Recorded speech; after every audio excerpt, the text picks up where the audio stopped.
You are looking at Laurel Hill Cemetery, 3820 Ridge Avenue in the East Falls section of Philadelphia.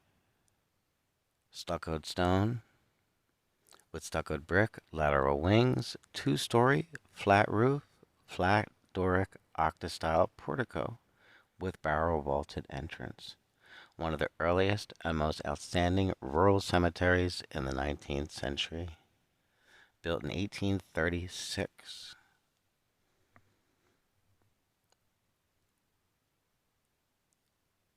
This is one of the first quote-unquote country cemeteries or rural cemeteries that they built in the country.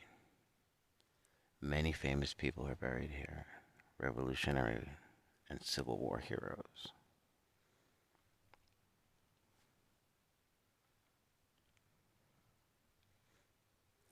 As we walk through the front portico and the gateway, down the cobblestone street under the archway, we're reminded that in about 1860 there were about 140,000 visitors annually.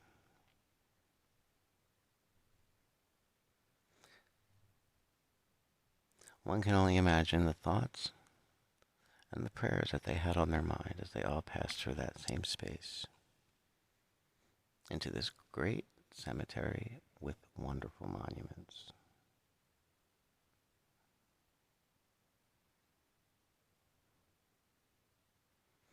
This is one monument as soon as you get in. And then we'll start to go around the cemetery and look at some of these gigantic mausoleums. The cemetery is 74 acres. It overlooks the Schuylkill River. It was designed by John Notman, grew to its current size through the purchase of 4 land parcels between 1836 and 1861.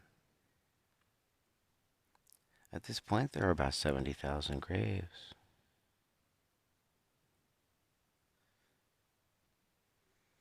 Now, this was founded in 1836 by John J. Smith, a librarian and editor with interests in horticulture and real estate, who was distressed at the way his deceased daughter was interred at the Arch Street Meeting House burial ground down in Center City, Philadelphia. Smith wrote, Philadelphia should have a rural cemetery on dry ground where feelings should not be harrowed by viewing the bodies of beloved relatives plunging into mud and water. Smith joined forces with other prominent Philadelphia citizens to form Laurel Hill Cemetery Company and create a rural cemetery 3 miles north of the Philadelphia border on the east bank of the Schuylkill River.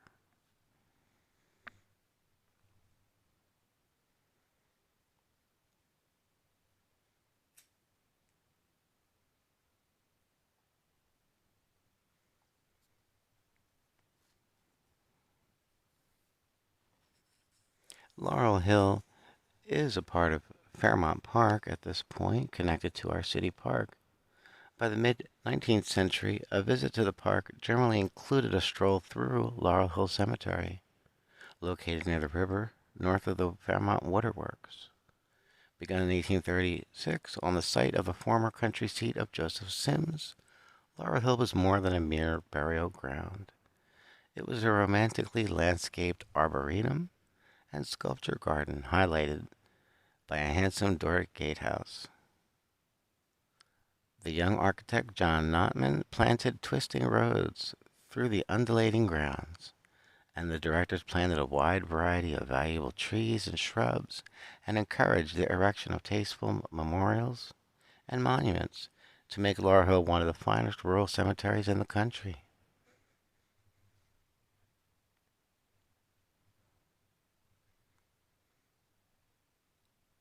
People came here not just to memorialize, but to gather, to be outdoors in beautiful spaces.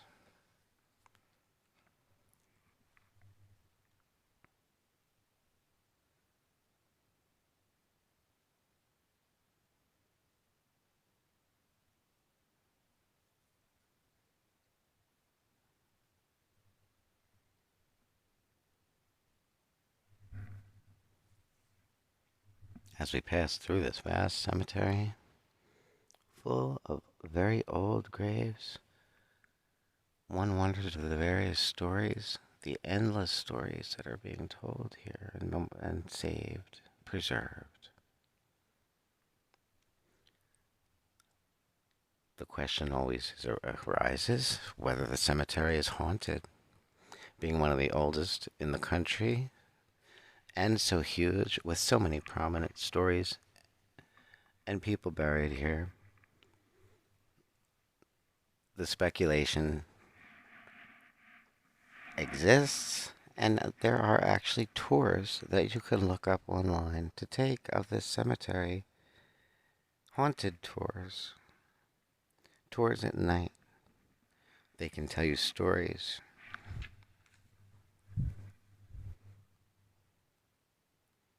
Very specific stories.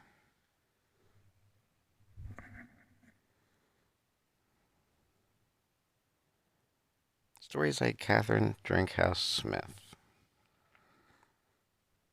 There's a monument to the south of the gatehouse. It might strike you as unusually wordy if you're looking at the final resting place of the Drinkhouse Smith family.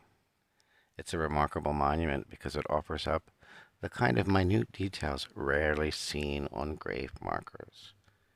Addresses of the deceased, favorite quotes, religious affiliations, and the exact times each family member died.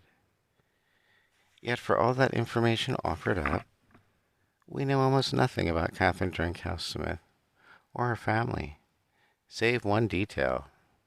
They all ascribe to spiritualism. Spiritualism, which reached its height of popularity around the late 1890s, is the belief system in which people believe that the dead continue to live on as spirits, and that they have both the ability and the desire to communicate with the living. Spiritualists would mainly attempt to contact the dead through the use of seances, where especially sensitive people known as mediums would help guide the conversation. According to her monument, Catherine was a medium herself. Given Catherine's strongly held beliefs in an ongoing spiritual life, it seems to us that she might be especially interested in trying to communicate from the other side.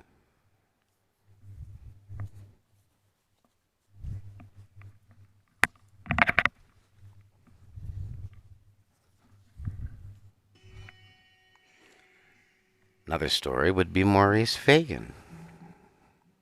If you believe that ghosts don't necessarily haunt the place where they are buried, but prefer to stay around the place where they died, Maurice Fagan would be the most likely candidate for a Laurel Hill haunting.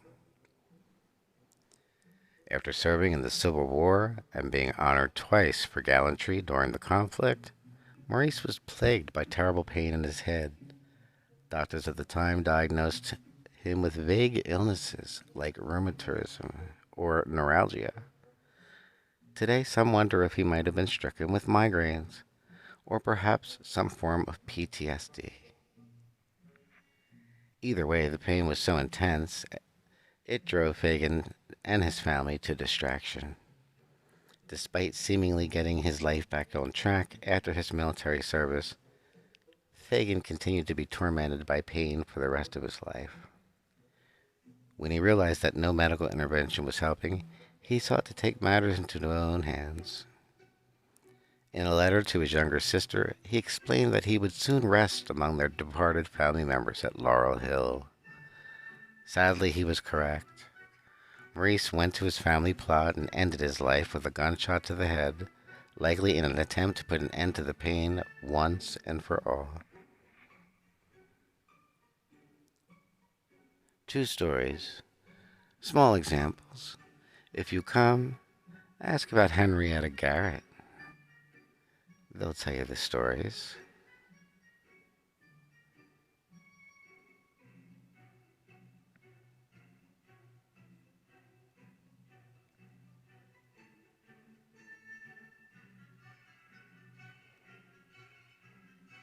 Dr. Kirby, ask about him.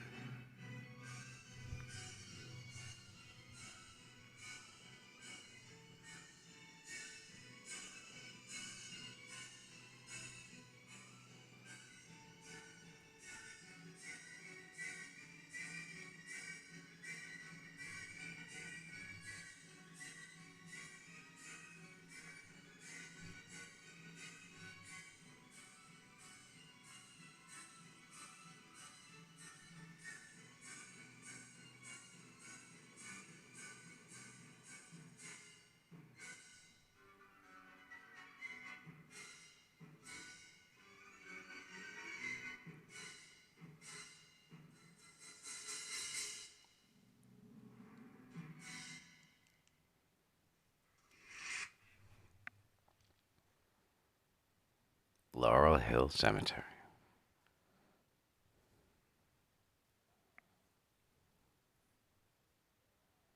And Arboretum. Overlooking the beautiful Schuylkill River.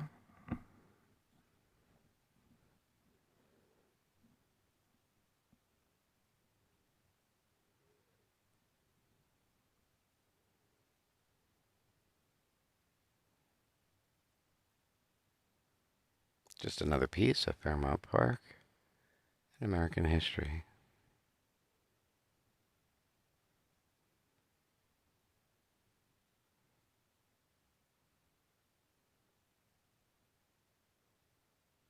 The grounds are open daily for everybody to enjoy.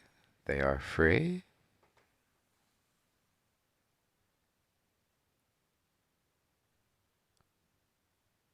And the cemetery is still active. There are burials still. They actually now have green burials.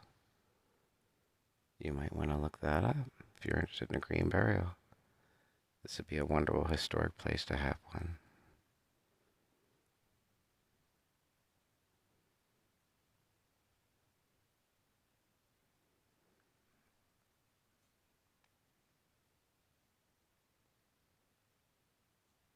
Here was one without a date I thought was interesting.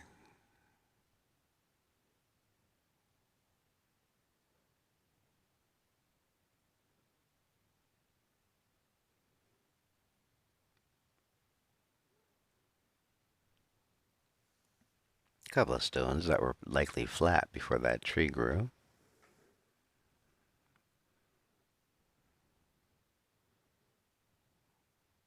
And the monuments are as far as the eye can see.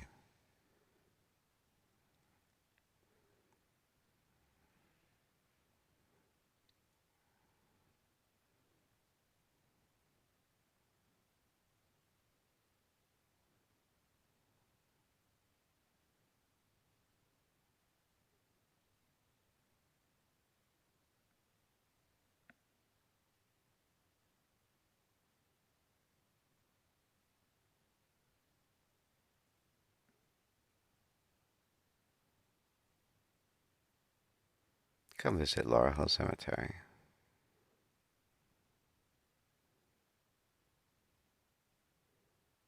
1836.